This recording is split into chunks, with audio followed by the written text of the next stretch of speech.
perlu buka semua platform ni untuk semua orang. Dia di peringkat dalam luar bandar dan sebagainya. Tak perlu tertumpu kepada di IPT, IPTS sebab IPTA, IPTS saya yakin mereka ada sediakan macam platform seperti arena untuk mereka training dan sebagainya. Lain cerita pula untuk di masyarakat di luar bandar, mereka tak ada platform untuk mereka kembangkan bakat mereka. Jadi benda ni saya rasa pertamanya perlulah ada peningkatan bajet lah untuk di setiap daerah ataupun di setiap parlimen lah, sekurang-kurangnya di setiap parlimen. Jadi bagi saya kerajaan negeri lah perlu berusaha untuk ni, sebab kita perlukan banyak pelapis lah di setiap peringkat untuk bangunkan. Mungkin saya menjawab bagi peringkat bagi pihak YB Exco Najwan. Mungkin YB Exco Najwan akan jawab beginilah kan. Kita dah bagi dah RM1 juta setahun peruntukan untuk jalankan program e-sport di peringkat daerah. Okay, sekarang ni yang dilakukan ni adalah di peringkat Selangor E-Sport Association.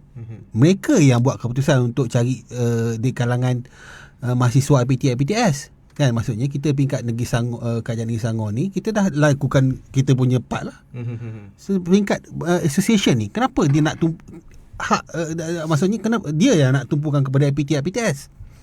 Okey, mungkin dari segi peringkat association ni mungkin dari segi waktu lah tak sempat mungkin lah, sebab kita fokus untuk SUKMA 2024. Okey, dari segi masa jugalah kan. Dari segi masa lah sebenarnya. Saya tu just pendapat saya lah.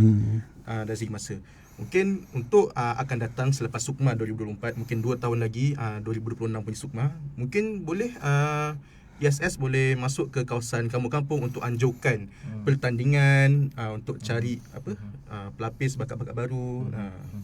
So Syazwan, ada pandangan tentang ketidakseimbangan peluang yang dibuka kepada golongan belia ni untuk jadi atlet ni? Ya, saya setuju dengan poin Rahim tadi tu. Dia perlu dikembangkan lah, bukan dari untuk golongan IPT, IPTS saja, tapi yalah, sukan ni untuk semua. Kalau kita punya tujuan untuk merakyatkan sukan, merakyatkan tu merangkumi semua lah, tak boleh lah ada diskriminasi untuk IPT, IPTS. Tapi cuma mungkin faktor masa kan dan sebagainya. Tapi saya yakin kalau association ada pelanjang ke masa panjang, tentunya program-program ini akan dicapai dalam kelompok-kelompok yang lebih kecil.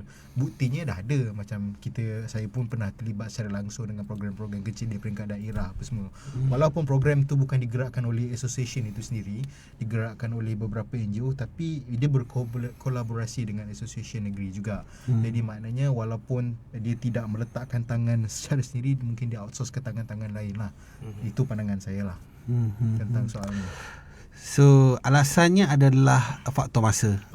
Faktor masa kita nak cungkil seluas-luasnya mungkin ialah 2024 SUKMA tahun depan bila apa? Mungkin juga saya berpandangan, association juga mungkin berpandangan bahawa dalam menggilap bakat pemain-pemain ini, mereka mungkin memandang dari sudut akademiknya juga. Mungkin mereka nak lihat atlet ini dibangunkan bukan sekadar bakat untuk bermain permainan game saja, tapi juga dari sudut akademiknya perlulah ada satu keseimbangan lah. Mungkin sudut tu juga dinilai oleh association. Mungkin sebab kalau kita nak kata pasal SUKMA secara culture-nya daripada dulu memang dia akan ambil atlet-atlet yang digelar dari universiti. Tak kisah apa sukan pun, sekolah sukan. Sekolah sukan maknanya ada institusi yang menjaga mereka tu, supaya dia punya keseimbangan untuk mereka membesar tu seimbang lah, akademik seimbang dan permainan pun seimbang. Jadi melahirkan kualiti yang berdaya saing lah.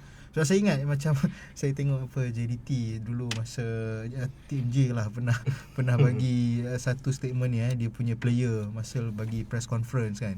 Dia kata kalau compare Malaysia punya player dengan Singapore punya player, bagi press statement memang berbeza lah kualitinya kan. So point dia nak kata kat situ is that dalam you menggilap bakat untuk menjadi pemain bola sepak atau apa-apa atlet, pendidikan tu pun penting juga. Mungkin dari sudut tu pun association mempertimbangkannya lah. Yalah. Mungkin dari segi pelan jangka panjangnya, mungkin 5 tahun ke 10 tahun akan datang, mungkin akan wujudkan satu macam sekolah, satu ekosistem. Mungkin yang berbakat sahaja yang dah ditapis daripada setiap daerah akan masuk ke dalam sekolah tu. Dia sama juga konsepnya macam NFDP, National Football Development Project. So pemain-pemain berbakat yang ditapis daripada seluruh negara, dia tapis daripada pertandingan dan sebagainya, mereka letak dalam satu akademi. Mereka bukan saja latih sukan, komunikasi pun. Mereka untuk cakap dengan wartawan dan sebagainya, mereka juga latih benda tu. So inilah maksudnya kenapa dibangunkan Selangor Esports City di Shah Alam tu ya. Punya pusat latihan. Tapi again alasan tertentu yang telah dinyatakan oleh panel kita, Saudara Rahim Nasir Sazwan, bahawa e-sport ni mungkinlah bakat-bakatnya lebih di IPT dan IPTS ni lah, IPTA dan IPTS ya.